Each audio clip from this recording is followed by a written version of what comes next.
আজ সোমবার 23শে অগ্রহায়ণ 2024 সালের 9ই ডিসেম্বর, মীন রাশি, মীন লগ্ন, পাইসিস সাইনের জাতক জাতিকাদের আজকের দিনটি কিন্তু এক প্রকার বেশ কাটতে চলেছে।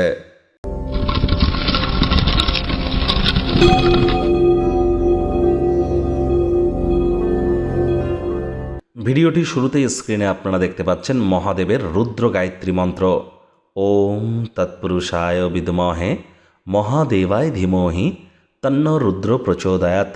এটি সকাল দুপুর সন্ধ্যা 3 বেলায় 108 বার করে জপ করুন না, অত্যন্ত উপকৃত হবেন। এ বিষয়ে কোনো সন্দেহের অবকাশ কিন্তু নেই।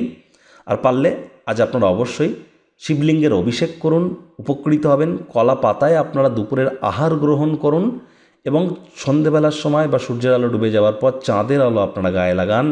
এবং যাদের মানসিকভাবে দুর্বল আছেন তারা বহমান জলে কাঁচা দুধ ভাসিয়ে দিন। এটি আপনাদেরকে বহুলাংশে উপকৃত করবে। ভাগ্যমিটার আজ আপনাদের বলছে 7 আউট অফ 10, ভাগ্য আপনাদের অনুকূলেই থাকবে। তবে সম্পর্কের খাতে আপনাদেরকে একটু সাবধানতা অবলম্বন করেই চলতে হবে। শুভ সংখ্যা থাকছে 4, শুভ রং থাকবে ব্রাউন অ্যান্ড গ্রে। কায়িক পরিশ্রম হলেও শরীর মনে সতেজতা এবং তরতাজাই আপনারা অনুভব করবেন। দীর্ঘদিনের পুরনো রোগশোক অসুস্থতা থেকে আজ মুক্তি পাওয়ার দিন, পরিত্রাণ পাওয়ার দিন। অর্থ সংক্রান্ত কোনো বিষয়ে মামলা যদি কোর্টে যুক্ত থাকে তাহলে কোর্ট বা আদালত আপনাদের পক্ষেই সিদ্ধান্ত নিতে পারে, যা আপনাদের ক্ষেত্রে আর্থিক উপকারে আসবে। নতুন উদ্যোগ পরিকল্পনার পাশাপাশি নতুন নির্মাণ কার্যের শুরুয়াত আজ করা যেতেই পারে। চাকরিজীবী যারা আছেন অফিসে আপনার মেধা দক্ষতা প্রদর্শনের সুযোগ আপনারা পাবেন। সময় সুযোগের সদ্ব্যবহার করুন। অফিস থেকে বা কাজের জায়গা থেকে গৃহে আসার পর নিজের পছন্দসই ক্রিয়াকলাপ করে মানসিক প্রফুল্লতা অর্জন করবেন। আজ যারা রাজনীতিবিদ আছেন জনসংযোগ বৃদ্ধি করতে পারলে পপুলারিটি বাড়বে। নিজের পার্টি দলের অভ্যন্তরে দবদবা খ্যাতি বাড়তে চলেছে। আর চাকরিজীবী যারা আছেন তাদের বলবো, যোগ্য কর্মচারী হয়ে থাকলে প্রমোশন পদোন্নতিও কিন্তু জুটতে পারে, স্যালারি ইনক্রিমেন্ট হতে পারে। শিক্ষার্থী বিদ্যার্থীদের পড়াশোনায় মনোযোগ আরও বৃদ্ধি করতে হবে উচ্চশিক্ষার জন্য। যারা বিদেশ যাত্রার কথা ভাবছিলেন ভাগ্যদেবী আজ আপনাদের পক্ষে নেই। সন্ততি থেকে থাকলে তাদের এদিকে কঠোর সজাগ দৃষ্টি বজায় রাখুন।